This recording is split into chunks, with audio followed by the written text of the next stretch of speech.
We acknowledge that we are on Treaty 6 territory, the gathering grounds of many diverse First Nations, Métis, and Inuit peoples whose footsteps have marked this land and whose presence continues to enrich our vibrant community. Hello and welcome back to Research Recasted, the Knowledge Mobilization podcast.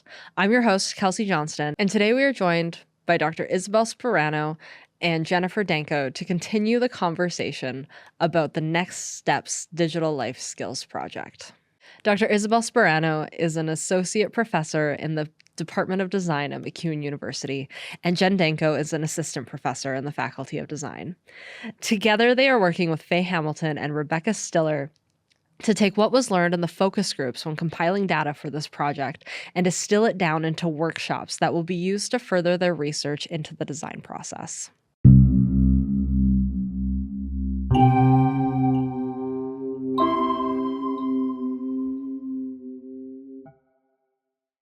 Wow. Hello, Jen and Isabelle. Thank you so much for joining us today. Hello. Thanks for having us. Yes. Yeah. So I was wondering, and maybe we'll start with you, Jen, just to, prevent overlapping voices. I was wondering if you could just kind of explain to us a little bit about your background and what you do here at MacEwan. Great. I'd love to. I'm a designer, and I was working as a designer with a business, primarily focused on branding and advertising. And then I think it was 14 or 15 years ago, I went back to school to get my master's degree, and my supervisor said, "Would you like to teach?" And I said, "No, I don't think so." And she said, "Too bad." So I had my first experience teaching, and that has continued on. I love it. So I'm a designer and also an educator, I call myself. And like I say, I had a practice in design and was interested in participatory design research at the time and co-design approaches. That's what I explored in my master's degree, and I started to experiment with that in the classroom and also in my practice. And so I started to bring participatory research into branding, which was kind of a unique in the industry at the time. Yeah. And then while running my business and doing all of that, I had a child that had really complex health. And so that kind of bridged in the health connection and the youth connection directly into research. So I had different stakes involved in that. And so I started to primarily focus on health and design research connections or interdisciplinary health design research, which I'm doing right now, which is, kind of the very short Coles Notes of how my life happened in design. Amazing. And just before we move on, what exactly do you mean by participatory research? Can you just give like a little explanation? Sure. So the definition, I guess, it's where we involve many different avenues into the problem, like a designer, content experts, material experts, all the way through the process. So traditional design is you have a skill set in design, maybe web design, maybe print design. Traditionally, maybe not so much print anymore, but and we would work with clients and produce products. So participatory design kind of throws that approach a little bit out, like we're still producing something, but we involve many people throughout the entire process.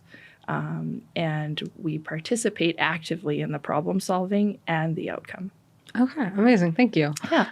No, that's great. And now we'll move on to you, Isabelle. Yes. Could you give us just like a brief overview of your role here at MacEwan and your background? Yeah, so I'm an associate professor in design. My specialty is digital experience design. So that's how we complement each other, where I started studying just, like in 1999, how do you build websites and how do you code websites and how do you do everything that there is to know about a website at that time. We would do kind of everything.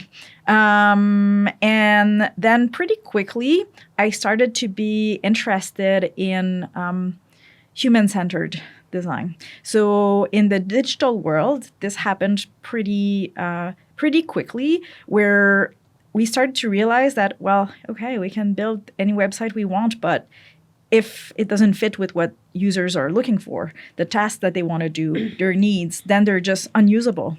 and then it's kind of a waste of time and money and effort. So then there was kind of the start of what's called usability. How do we make we do user tests on websites and apps and things like that. So pretty quickly, I was interested in this approach.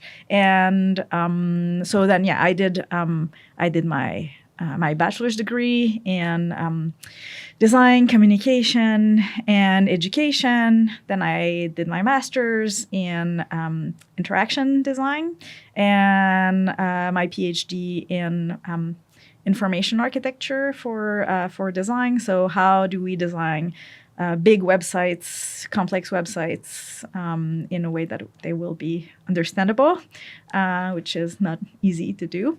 And then I've always kind of worked in doing applied work, just, normal design work, where at the beginning I was coding websites, then I went to more kind of designing websites, then I started to do more usability, user research, and as I studied more and more, then I went more into doing these applied research projects, and always interested in how do you include users, how do you include participants, and then, at first it's more like, oh, you test it at the end, and then you see that everything you designed is actually not working.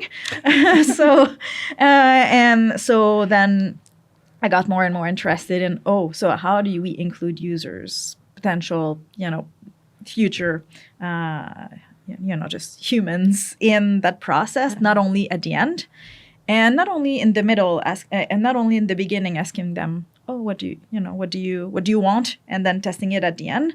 How do you actually include people the whole time in the whole process? So that's been quite a big research interest of mine. So at McEwan, I joined 9 years ago to help build the digital experience design aspect of our design program with Robert and Druko.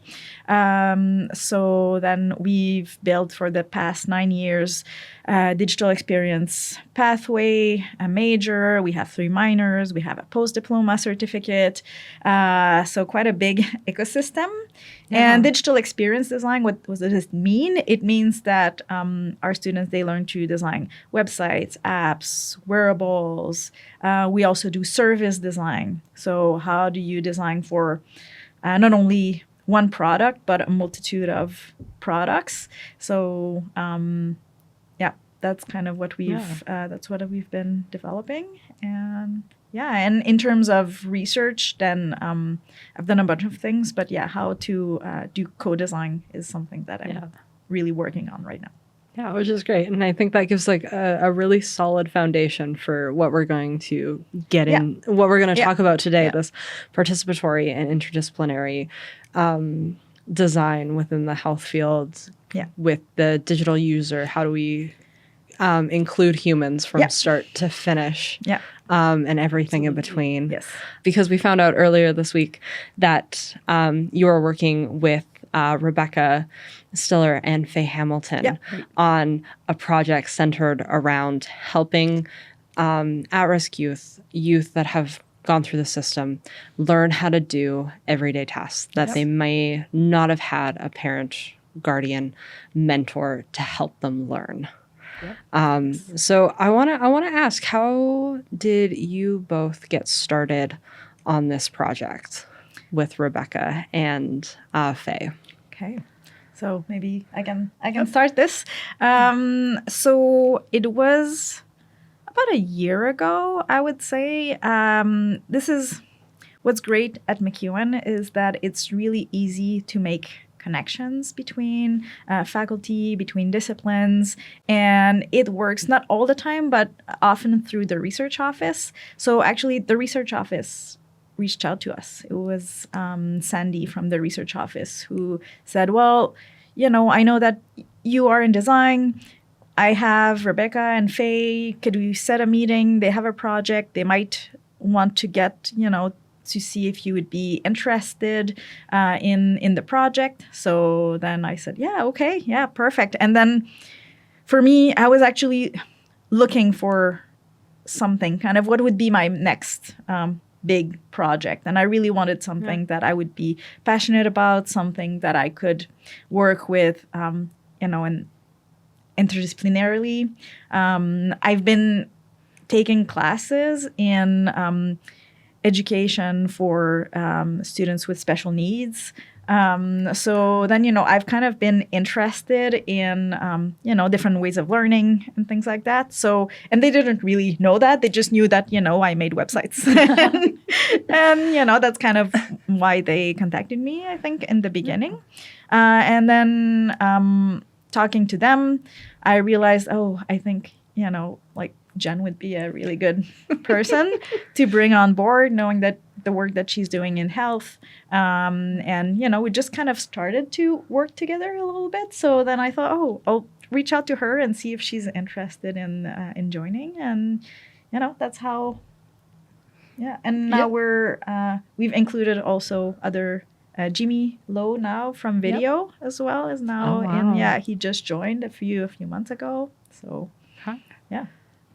Yeah. Anything to add? No, I think it was really well articulated, Isabelle. I'm although I've been a sessional here for a number of years, this is my third year as assistant professor, and I'm working on a couple of other projects with youth transition in the healthcare system specifically. So then Isabelle, as she said, we were working together, and I was, I think she called me to her office and was like, hey, do you think this project would fit? And I was like, yes, I get to work with Isabelle. And also the project fits almost exactly, just in a different aspect. So it's unique to think about youth transition in multiple different ways. I think it gives you a bigger picture of what's going on. And I was honored to be asked.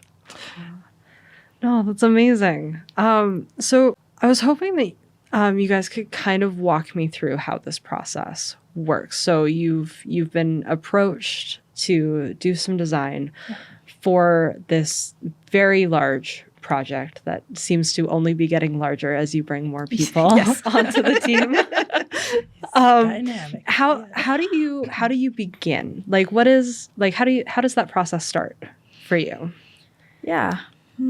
Well, I think that first, since it's a big project with many people, there's youth, but also there's people in social work and, like Faye and Rebecca and child and youth care. And there's research assistants. And there's, me, digital experience, Jen, branding and all sorts of, other expertise. And Jimmy working on video. So many people that have kind of a similar vision. We know where we want to go, but very different fields. So for me, at first, I wanted to make sure that we understood each other. So I think the first meeting with Faye and Rebecca, I don't know exactly what they had in mind, but I think most of the time it's, we'll contact them and they will, build a product and, that's what they will do. But then we explained what's human-centered design, what's including, how do you include people in the process of building projects like this, especially, for this project, how important that would be, because they've learned that it was important that what they created really used the youth's voice. So then it made even more sense. So to kind of explain our process, what's the design process. And so that's kind of the first step. And we were very surprised to see, I thought that we would have to explain this over and over and constantly like, but this is kind of, be careful, this is the process, we have to go, more slowly, or we have to make sure that, the user stays in the loop. That's what I thought.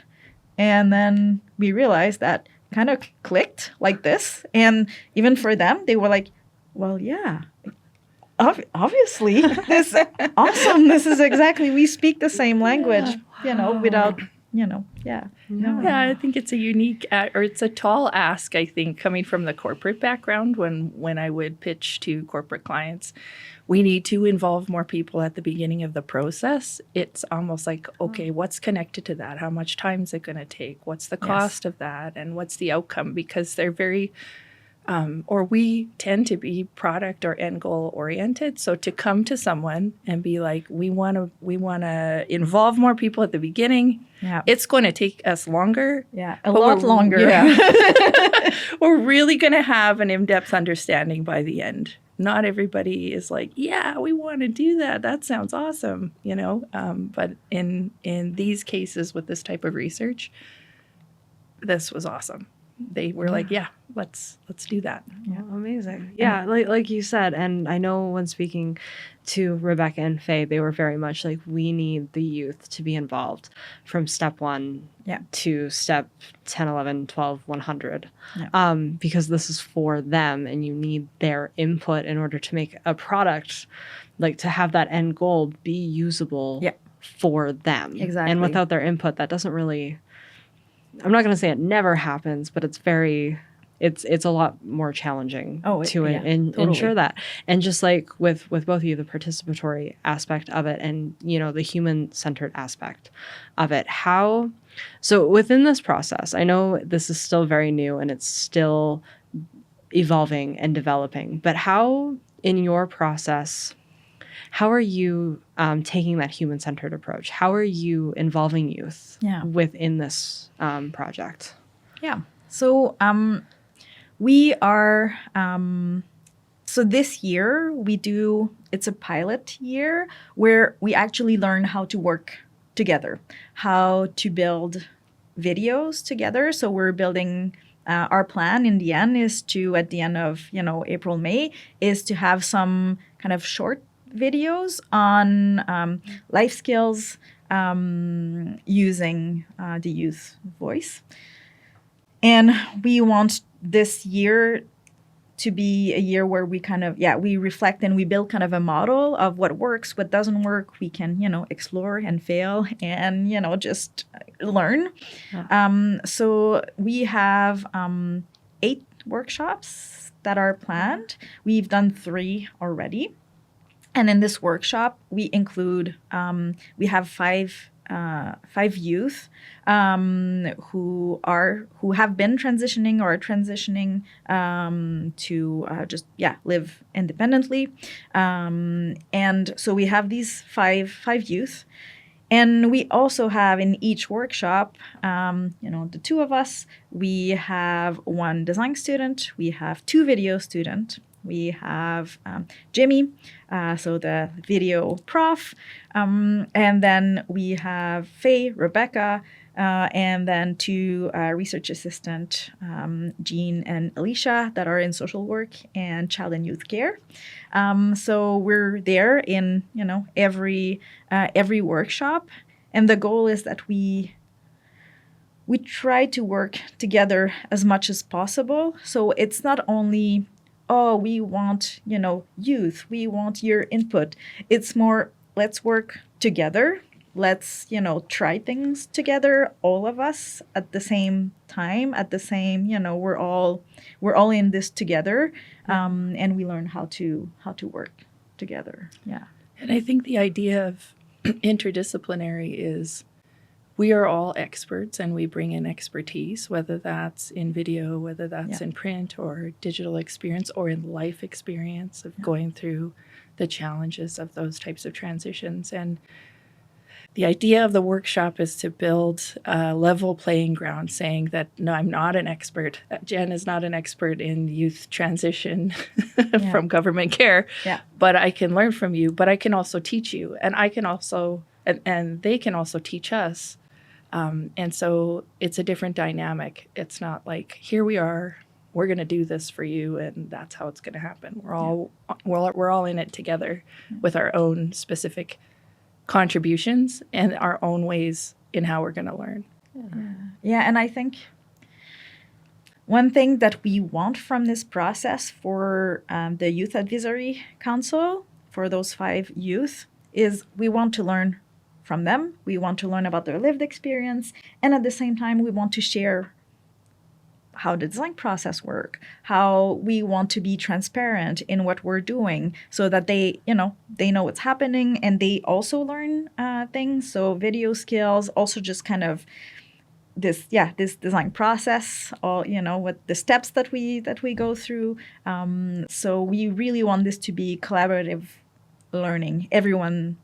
We want everyone to learn something from this. Yeah. So you have these you said 8 workshops throughout the year where you're all going to come together and just sort of learn together how this project is going to look in the end, which I think is fantastic. I love the collaborative nature of stuff like this because I think you're right. Everybody can learn something from everybody. Yeah.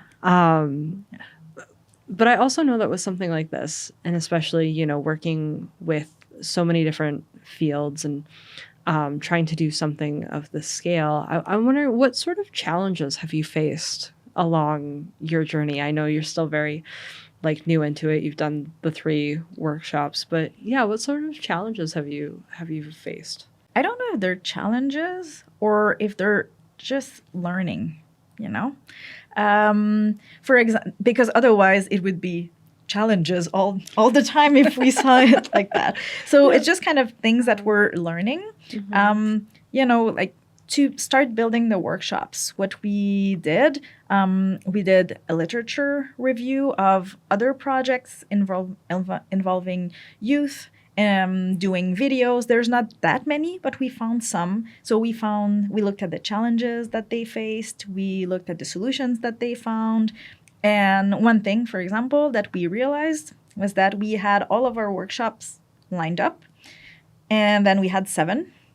And then we realized from the readings and also from our discussion with the rest of the group that building connection is extremely important for this audience. And it's something, building trust can take time. So then we decided to push all the workshops 1 month and do one workshop that we called Workshop 0. That was more of a meet and greet where we just kind of learned about each other. Everyone kind of shared a fun fact, and we did some Play-Doh on how we saw the project to kind of build some common understanding, and so that we kind of created the right vibe before we actually kind of started to work on the videos. So that's I think one thing that we've that many other things that we've learned, but I think in design we're very familiar with this idea of failing forward, and often we look for failures. And so I think one of the challenges is always, we're used to this, but the participants that we ask to be engaged citizens in our projects aren't necessarily used to this. And there are a number of layers and factors that are involved in that. For example, I can think of just social dynamics, and even something as simple as the way that we're so used to framing our question series. If you come from a really complex, we're exploring wicked problems, so there's lots tied to that. And asking something simple can tend to be very complex. And I think this project does show us that. Yeah. And it shows us that in really tangible ways where moments are okay, normally this might take, a couple of minutes, but we need to unpack this question for maybe even an hour. Yeah. And if you have some time constraints, like a workshop, we've asked people to be cognizant of their time. Sometimes it takes a little bit more time to unpack those challenging questions, and even questions that we might not have seen as challenging. So that's a beauty and challenge of projects like this. Yeah, we think a lot before the workshops. We think a lot in between. We, or during. So maybe kind of one example of something that we learned.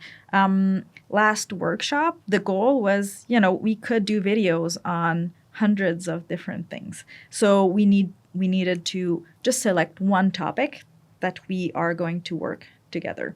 And for the sake of time, before the workshop, we pre-selected 3 topics. And we explained to the youth why we selected these three. We had kind of characteristics where, we wanted a topic that would be kind of feasible, that might be a little bit less emotionally engaging, since we're just starting this, and we want to kind of know how things are going. We didn't want to have access to experts like doctors or other experts, because just not that we will never do it, but for now, we just wanted, something a bit more simple. So we had kind of 5 or 6 different things, topics that would be kind of more important or more crucial when you start the transition. So we have these 3 topics, and we presented all the topics, our reasons for why we pre-selected those 3, and then we said, okay, so now what do you think? What do you think about that pre-selection? And they said, oh, well, okay, we had a good discussion. And then someone said, this one, the cooking one, was one of them. They said, I don't think that's crucial. I don't think, there's a bunch of YouTube videos that, we can. I think this other one is more important, which was education, career planning, job hunting, that we didn't select at first. And then we thought, oh, okay, well, then let's drop cooking. Let's include that 3rd topic. And then we had to choose which of the 3. And that was a lot longer than we thought. It took, it took an hour to really kind of debate everything. And in the end, we ended up going with education, job hunting, like the topic that they decided to include. So that was a big learning for us, and very insightful and interesting to see kind of the reasoning behind it. So, yeah, I think many youth, the challenge with youth messaging in health or transition is that many of the messages are developed by adults for youth, and we can do a lot of research about their experience, but to have them directly involved this way is a challenge, but I think it will actually lead to the greatest success. Oh, 100%. Yeah. And I love this mindset of they're not challenges, it's an opportunity to learn. Yeah. I mean, we're so used to this, but I think when you go to live it with other people that are like, challenge, failure, you don't like it. Explain it. Right? We're like, well, we need that. You need this to succeed. No, it's great. And it's also, I think, again, having that youth perspective is really valuable, because I remember talking when we talked to Rebecca and Faye, one of their big points that really stuck with me is that not everybody has the same starting point.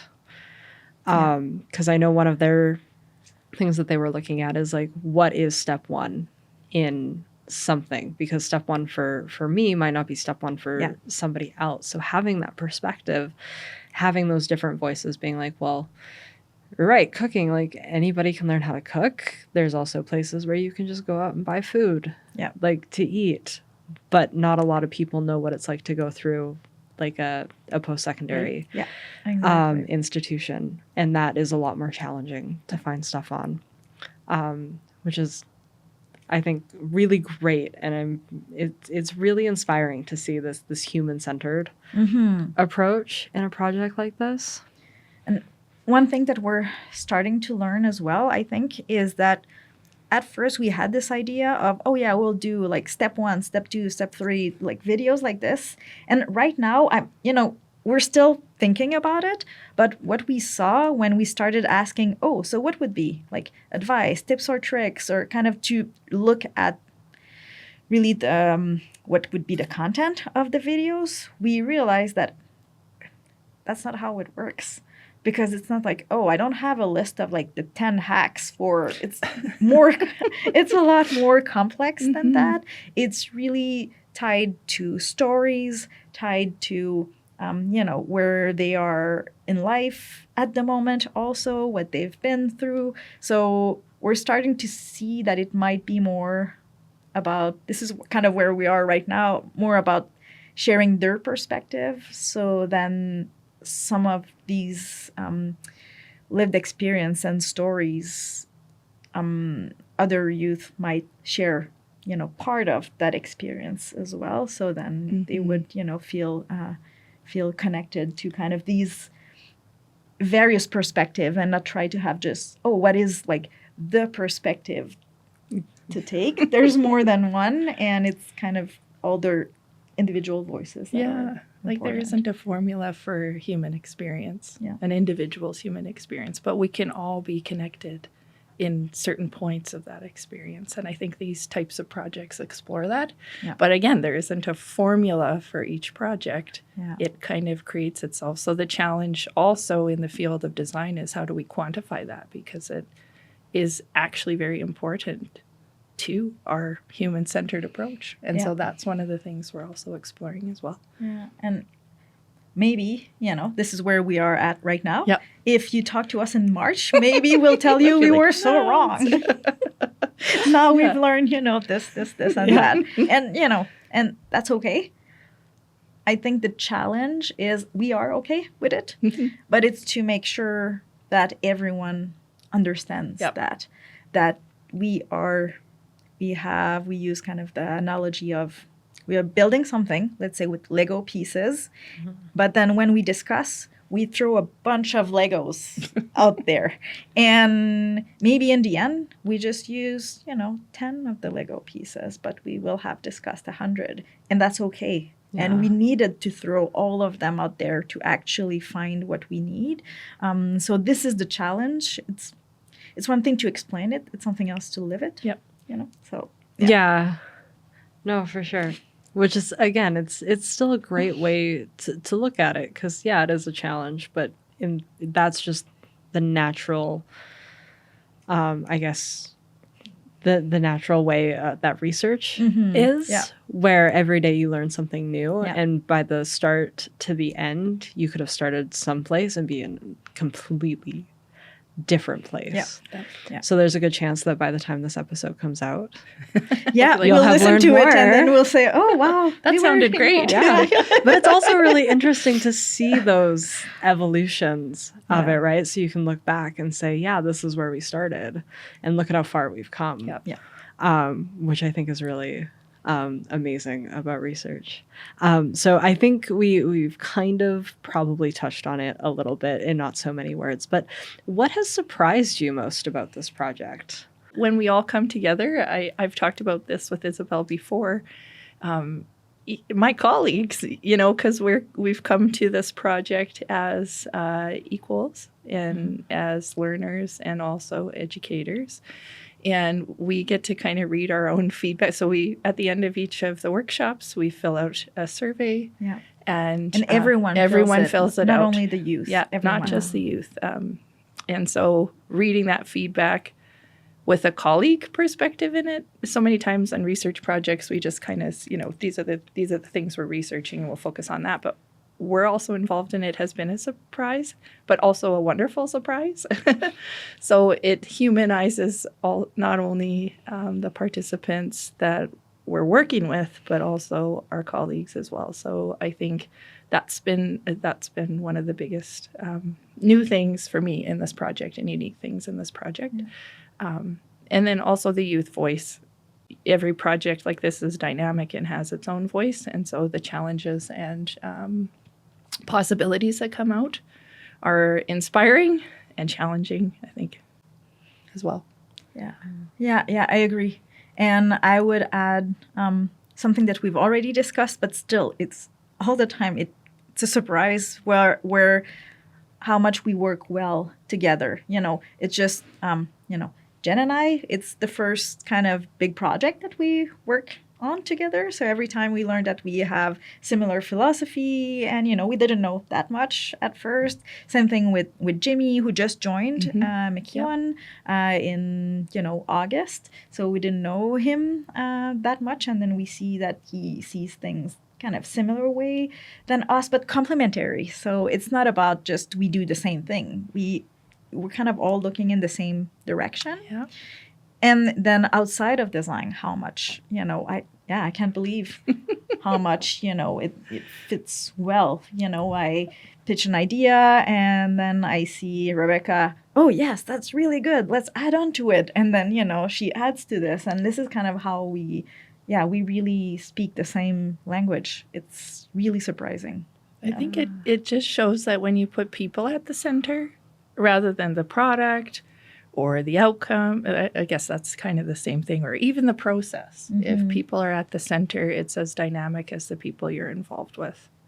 And it brings out different things, but it makes the depth of the understanding have more meaning.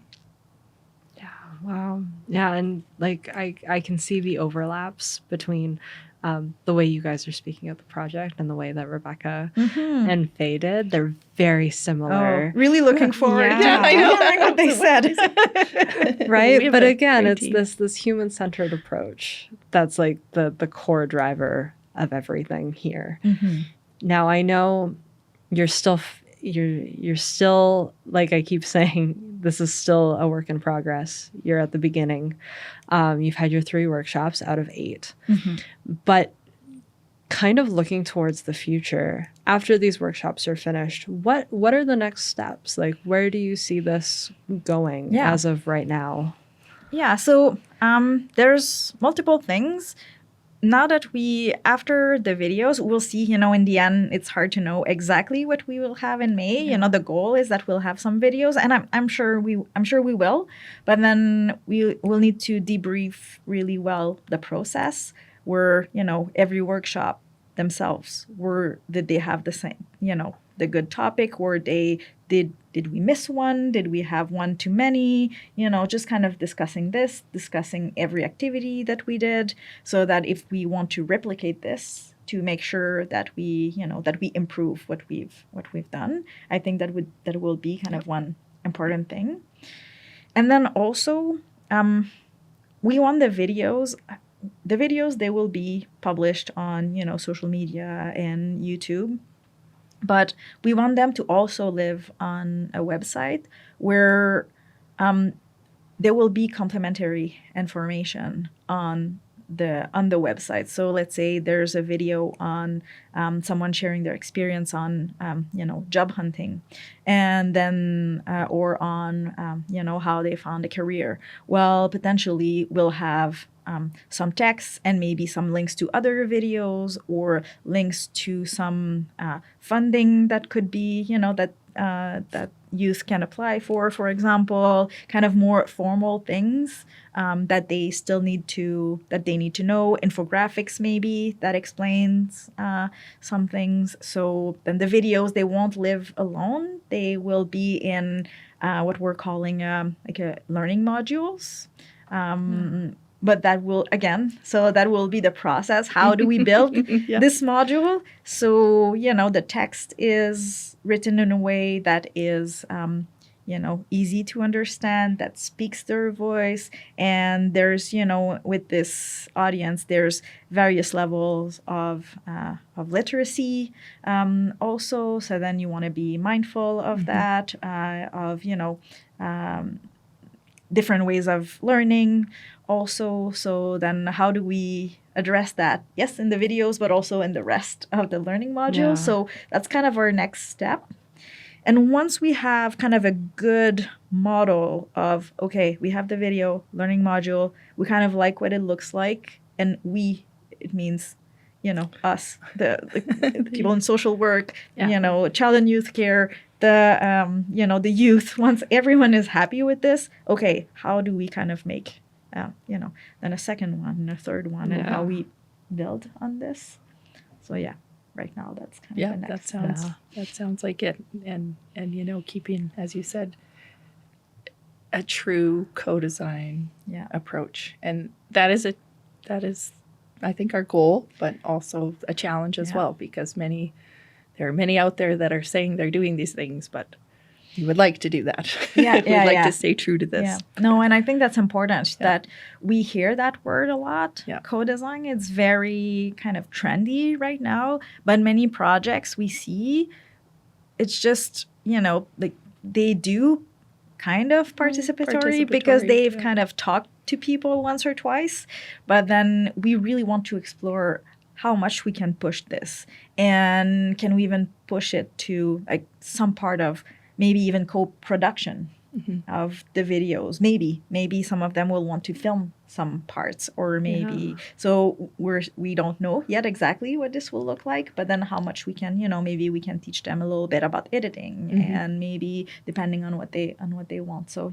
how can we push this in a way that is that will help the outcome. Well, I'm very excited to see where this project goes in the future and what it ends up actually turning into. But I want to say thank you so much for coming on and shedding some light onto a project and the processes of the design that go on behind the scenes, behind the finished project.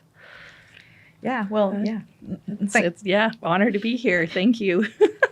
Yeah, thank you so much for having us. And I will say it's I was on, I think, episode 2 of Research Recasted. So me and Robert Andruko talking about our research, and now it's it's great a few years later to see how now it's video podcast and how everything has evolved. Yeah, since then it's great.